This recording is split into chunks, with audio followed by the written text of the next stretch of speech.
नमस्कार, मैं हूं अंकुर और आप देख रहे हैं सत्य हिंदी का न्यूज बुलेटिन। एक नजर अब तक की सुर्खियों पर। कर्नाटक की सरकार महिलाओं के लिए फ्री बस सेवा दे रही है। इसके बाद राहुल गांधी भी करते रहते हैं कि हम जो कहते हैं वो करते हैं। अब कर्नाटक सरकार की इस योजना से बीजेपी के साथ सरकार चला रहे चंद्रबाबू नायडू को ये पसंद आ गई है। अब उन्होंने एनडीए सरकार ने एक डेलीगेशन भेजा है जो इस योजना का अध्ययन करे, इसकी स्टडी करे, इसको समझे कि कर्नाटक कैसे कर रहा है। बता दें, चंद्रबाबू नायडू सरकार शक्ति योजना को अपने राज्य में शुरू करने की योजना बना रहे हैं। नायडू सरकार भी महिलाओं के लिए इसी तरह की बस यात्रा योजना शुरू करने की योजना बना रही है, जैसा कि पार्टी ने पिछले साल आंध्र प्रदेश में अपने सुपर 6 चुनाव अभियान में वादा किया था। जो इस योजना को समझने के लिए भेजे गए हैं वो हैं परिवहन मंत्री मंडीपल्ली रामप्रसाद रेड्डी, गृह मंत्री बंगालपुडी अनीता और महिला एवं बाल कल्याण मंत्री गुम्मटी संध्या रानी। इन मंत्रियों और अधिकारियों के एक दल ने मुख्यमंत्री से मिलने से पहले योजना के विवरण के बारे में जानकारी लेने के लिए बेंगलुरु में कर्नाटक राज्य सड़क परिवहन निगम मुख्यालय में राज्य के परिवहन मंत्री रामलिंगा रेड्डी के साथ बैठक की। हालांकि यह दौरा ऐसे समय में हुआ है जब कर्नाटक में विपक्षी भाजपा और जेडीएस गठबंधन राज्य में बस किराए में बढ़ोतरी का विरोध कर रहा है। वो इसके लिए शक्ति योजना के कुप्रबंधन को जिम्मेदार ठहरा है। रात शुक्रवार को मुख्यमंत्री के साथ बैठक के बाद मंत्री मंडीपल्ली रामप्रसाद रेड्डी ने कहा कि उनका राज्य भी इसी तरह की जन समर्थक योजना शुरू करने की योजना बना रहा है। उन्होंने कहा कि कर्नाटक में शक्ति योजना एक गरीब समर्थक पहल के रूप में देश में प्रसिद्ध हो गई है। ट्रंप लगातार ये कह रहे हैं कि कनाडा को अमेरिका का 51वां राज्य बनाना चाहिए। वो ये नहीं कह रहे हैं कि जबरन अमेरिका में मिला देंगे, बल्कि वहाँ के नेताओं और लोगों से अपील कर रहे हैं कनाडा को अमेरिका का 51वां राज्य बना देना चाहिए। बता दें, ट्रंप ने नवंबर में राष्ट्रपति चुनाव जीतने के बाद कनाडा में 25% टैरिफ लगाने की चेतावनी दी थी। इस चेतावनी के बाद कनाडा के प्रधानमंत्री जस्टिन ट्रूडो ट्रंप से मिलने अमेरिका गए, लेकिन कोई आश्वासन नहीं मिला। ट्रंप ने इस मुलाकात के बाद ही कनाडा को अमेरिका का 51वां राज्य कहना शुरू कर दिया था। शुरू में ट्रंप की इस बात पर कनाडा के नेताओं ने कोई प्रतिक्रिया नहीं दी थी, लेकिन ट्रंप थमे नहीं। ट्रंप की चेतावनी और ऐसे बयानों का अक्सर ये हुआ कि कनाडा के वित्त मंत्री क्रिस्टिया फ्रीलैंड ने इस्तीफा दे दिया और आखिरकार जस्टिन ट्रूडो ने भी इस्तीफे की घोषणा कर दी। ट्रंप इसके बावजूद भी नहीं रुके और कनाडा को अमेरिकी राज्य बनाने की बात दोहराते रहे, लेकिन अब कनाडा के नेता ट्रंप को खुलकर जवाब दे रहे हैं। और अमेरिकी न्यूज नेटवर्क CNN ने अपनी एक रिपोर्ट में लिखा है कि कनाडा हो या पनामा या फिर ग्रीनलैंड, ट्रंप सबसे अपने हक में डील करना चाहते हैं। ट्रंप ने ग्रीनलैंड को हासिल करने की अपनी इच्छा दोहराई और इसे अमेरिकी राष्ट्रीय सुरक्षा के लिए महत्वपूर्ण बताया है। दिलचस्प बात यह है कि ग्रीनलैंड पर ट्रंप की टिप्पणी आई और कुछ घंटों में ही उनके बेटे डोनाल्ड ट्रंप जूनियर ग्रीनलैंड की राजधानी नूक पहुंच गए।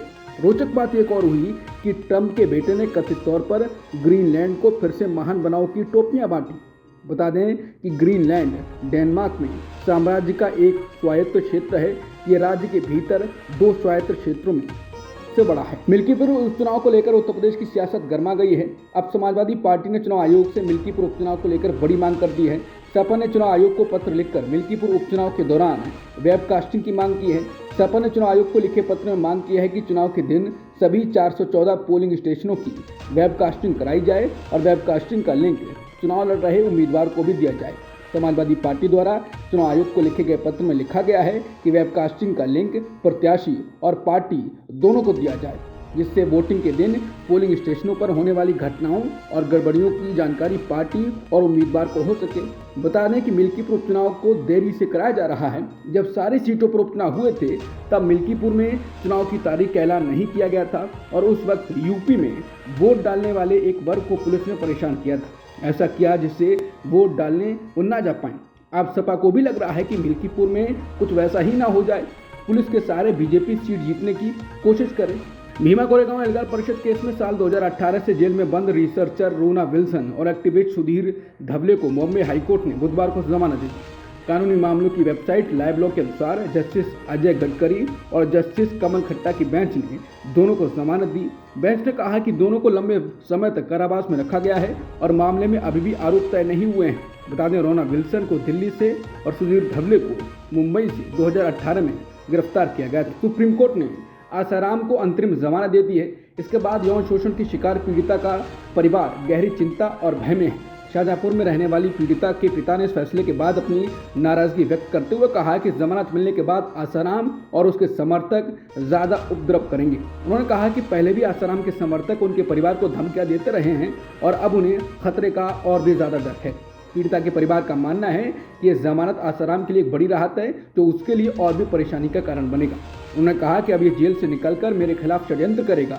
आजकल तो कोर्ट रेपिस्ट और मुजरिमों पर मेहरबान है, हम तो सिर्फ भगवान से प्रार्थना कर सकते हैं और कर भी क्या कर सकते हैं। उन्होंने कहा कि ऐसे कई कैदी हैं जिन्हें बाहर इलाज करने की जरूरत है, तो फिर कोर्ट सभी और कैदियों को जमानत क्यों नहीं दे देता।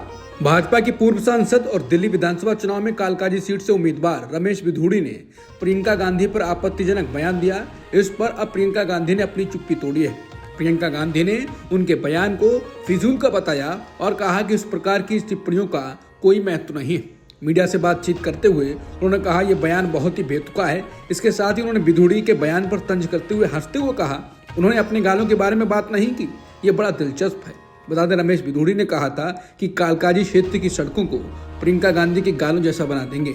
भाजपा नेता अक्सर माइनॉरिटीज को लेकर उल जलूल बयान देते रहते हैं। अब छत्तीसगढ़ के जशपुर से बीजेपी विधायक रायमुनि भगत के खिलाफ ईसा मसीह के खिलाफ दी गई विवादित टिप्पणी पर एफआईआर दर्ज की गई है। इस मामले पर एफआईआर दर्ज न होने पर पीड़ित पक्ष ने 10 दिसंबर 2024 को स्थानीय डिस्ट्रिक्ट कोर्ट में याचिका दायर की थी। कोर्ट में इस याचिका की सुनवाई के बाद विधायक को नोटिस जारी कर 10 जनवरी को अपने बयान का जवाब देने के लिए तलब किया गया है। घटना बीते साल 1 सितंबर को आस्था थाना क्षेत्र के ढेगनी गांव में हुई थी। इस मामले में विधायक के खिलाफ कई धार्मिक संगठनों और समाज के अन्य लोगों ने विरोध दर्ज कराया था और उनका कहना है कि उनकी टिप्पणी समाज की धार्मिक भावनाओं को आहत करती है। विधायक ने कहा था कि अगर ईसा मसीह मरने के बाद फिर से जीवित हो सकते हैं तो उन लोगों को कब्रिस्तान की जरूरत नहीं होनी चाहिए जो धर्मांतरण करते हैं। इस बयान के बाद समाज के लोगों में गहरा आक्रोश था और उन्होंने ईसा मसीह का अपमान मानते हुए जशपुर जिले के सभी थानों और चौकियों में एफआईआर दर्ज करने की मांग की थी। दिल्ली चुनाव को लेकर सियासी गहमा गहमी मची हुई है।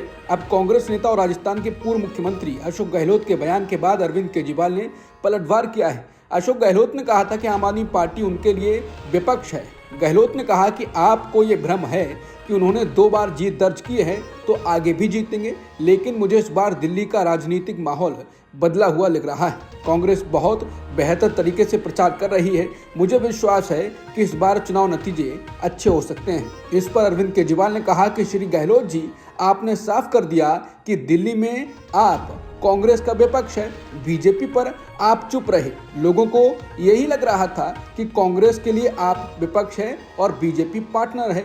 लोगों का भी यही मानना था कि बीजेपी और कांग्रेस मिलकर आम आदमी पार्टी के खिलाफ चुनाव लड़ रहे हैं। अभी तक आप दोनों के बीच ये सहयोग चोरी छुपे था, आज आपने इसे सार्वजनिक कर दिया। इस स्पष्टीकरण के लिए दिल्ली की जनता की ओर से धन्यवाद। दिल्ली विधानसभा चुनाव में टीएमसी के आम आदमी पार्टी का समर्थन करने की घोषणा पर पूर्व मुख्यमंत्री अरविंद केजरीवाल ने प्रतिक्रिया दी।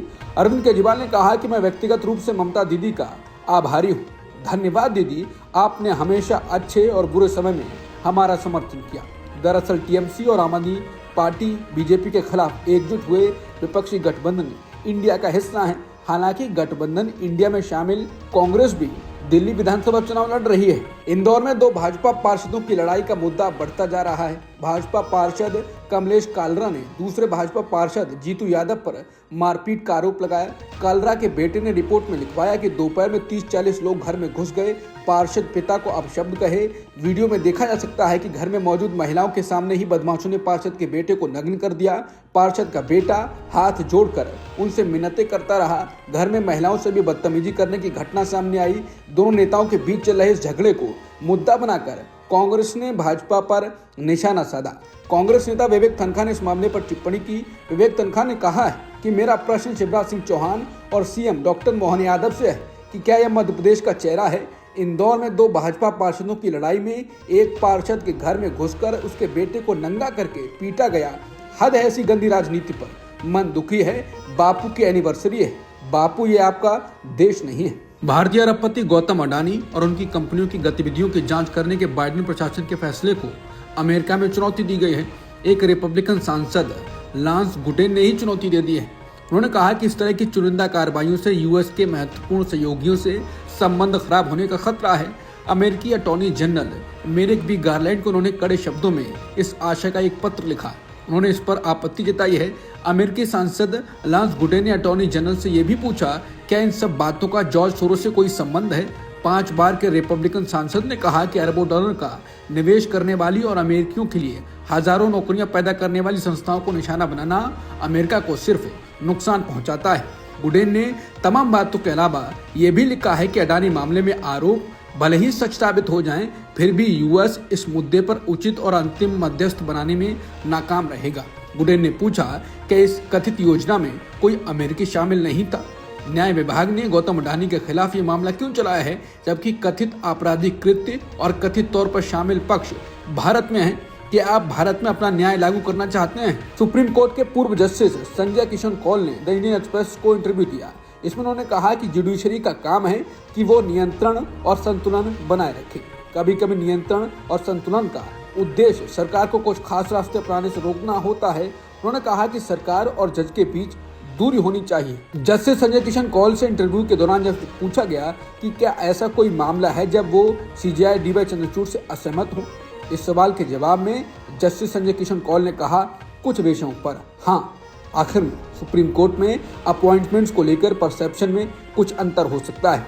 कौल ने यह भी माना कि जजों की नियुक्ति का मामला उनसे छीने जाने से वो खुश नहीं हो सकते। मैं इससे खुश नहीं था, लेकिन मैंने इसे वहीं रहने दिया और मैंने सीजेआई चंद्रचूड़ को संकेत दिया कि ऐसा नहीं होना चाहिए था। कौल ने पीएम मोदी के पूर्व सीजेआई डीवाई चंद्रचूड़ के घर पर गणेश पूजा में भाग लेने को भी थोड़ा असामान्य बताया। उन्होंने कहा कि विवाह और समारोह में राजनेता आते हैं, कभी कभी उनके पद के कारण उन्हें आमंत्रित किया जाता है, लेकिन मैं कहूँगा ये थोड़ा असामान्य था। इससे जो दिखा उससे बहुत सारी समस्याएं पैदा हुई। ये ऐसे समय हुआ जब पहले से ही विवाद चल रहे थे, इसलिए इसे सामान्य से कहीं अधिक तूल दिया गया। सुप्रीम कोर्ट ने फ्रीबीज मामले पर टिप्पणी की। कोर्ट ने कहा कि राज्यों के पास मुफ्त की रेवड़ियां बांटने के लिए पैसे हैं, लेकिन जजों की सैलरी पेंशन देने के लिए नहीं है। राज्य सरकारों के पास उन लोगों के लिए पूरा पैसा है जो कुछ नहीं करते, लेकिन जब जजों की सैलरी की बात आती है तो वो वित्तीय संकट का बहाना बनाते हैं। जस्टिस BR गवाई और AG मसीह के बेंच ने महाराष्ट्र और दिल्ली चुनाव में की गई घोषणाओं का जिक्र किया। कोर्ट ने कहा कि चुनाव आता है तो वो लाडली बहना जैसी योजनाएं लागू करने के वादे करते हैं। दिल्ली में भी कोई 2100 तो कोई 2500 रुपए देने की बात कर रहा है। ये सुनवाई ऑल इंडिया जजेस एसोसिएशन की तरफ 2015 में दायर की गई याचिका पर हो रही थी, जिसमें जजों की पेंशन और वेतन में सुधार की मांग की गई है। मध्य प्रदेश में नेताओं या उनके खास लोगों के घरों से सोना, चांदी, हीरे, मोती और कैश मिल रहा है। इनकम टैक्स डिपार्टमेंट ने अपनी रेड में मध्य प्रदेश के सागर जिले से भाजपा के पूर्व विधायक हरबंश सिंह राठौर से जुड़े व्यवसायियों के यहाँ से न केवल बड़ी टैक्स चोरी पकड़ी है, बल्कि कैश, सोना, जेवरात, अवैधानिक लेन देन और बेनामी संपत्ति के दस्तावेज भी बरामद किए हैं। इनकम टैक्स ने राठौर के अलावा भाजपा पूर्व पार्षद राजेश केसरवानी और उनके 30 सहयोगियों के यहाँ भी दबिश दी। बीते 2 दिनों से चल रही रेड के बाद टैक्स चोरी और बरामद धन संपदा का ब्यौरा सामने आया है। पूर्व विधायक हरबंश सिंह राठौर के यहाँ 14 किलो सोना मिला है, जबकि केसरवानी के ठिकानों से 4.70 किलो सोना बरामद हुआ है। पूर्व विधायक राठौर के यहाँ मिले सोना में ज्वेलरी व बुलियन भी शामिल हैं। इस रेड में अब तक 3.80 करोड़ नगद राशि भी इनकम टैक्स को मिली है। टीम के हाथों में अब तक जो ब्यौरा लगा है उसमें 200 करोड़ से ज्यादा की संपत्ति मिली है। पूर्व पार्षद राजेश केसरवानी के यहाँ मिले दस्तावेजों में 140 करोड़ लेन देन का हिसाब आयकर टीम को मिला है। केसरवानी के यहाँ 7 लग्जरी वाहन भी मिले हैं। सभी वाहन कर्मचारियों और अन्य लोगों के नाम से खरीदे गए थे। केंद्र सरकार ने शीतकालीन सत्र में पूरे देश में एक साथ एक चुनाव कराने के लिए वन नेशन वन इलेक्शन का प्रस्ताव सामने रखा था। इसके लिए 39 सदस्यीय ज्वाइंट पार्लियामेंट्री कमेटी का गठन किया गया था। इस समिति की आज यानी बुधवार को पहली बैठक हुई। समिति की इस पहली बैठक में 37 सांसदों की मौजूदगी रही। इस मीटिंग में कांग्रेस की नेता प्रियंका गांधी भी मौजूद रही। कानून मंत्रालय ने लगभग 18,000 पेज का प्रेजेंटेशन दिया। वहीं कांग्रेस के एक नेता ने कहा यह विचार संविधान के मूल ढांचे के खिलाफ है, जबकि टीएमसी के एक सांसद ने कहा ये लोगों को लोकतांत्रिक अधिकारों का हनन करता है। अमेरिकी डॉलर के मुकाबले रुपया लगातार दूसरे कारोबारी सत्र बुधवार को 13 पैसे गिरकर 85.87 डॉलर के अब तक के सबसे निचले स्तर पर आ गया है। कच्चे तेल की बढ़ती कीमतों और अमेरिकी मुद्रा के मजबूत होने के बीच रुपए में ये गिरावट आई। बांग्लादेश की पूर्व प्रधानमंत्री शेख हसीना को लेकर बांग्लादेश और भारत के बीच तनाव बढ़ता जा रहा है। बांग्लादेश की अंतरिम सरकार भारत से शेख हसीना के प्रत्यर्पण की मांग कर रही है और हसीना को जेल में डालने के लिए पूरी ताकत लगा रही है। शेख हसीना पर चल रहे आपराधिक मामलों को लेकर यूनुस सरकार ने पहले उनका अरेस्ट वारंट निकाला और अब पासपोर्ट रद्द कर दिया है। शेख हसीना समेत कुल 97 लोगों के पासपोर्ट रद्द किए गए हैं। अब तक की सुर्खियों में इतना ही। बाकी खबरों के लिए बने रहिए सत्यहिंदी.com के साथ।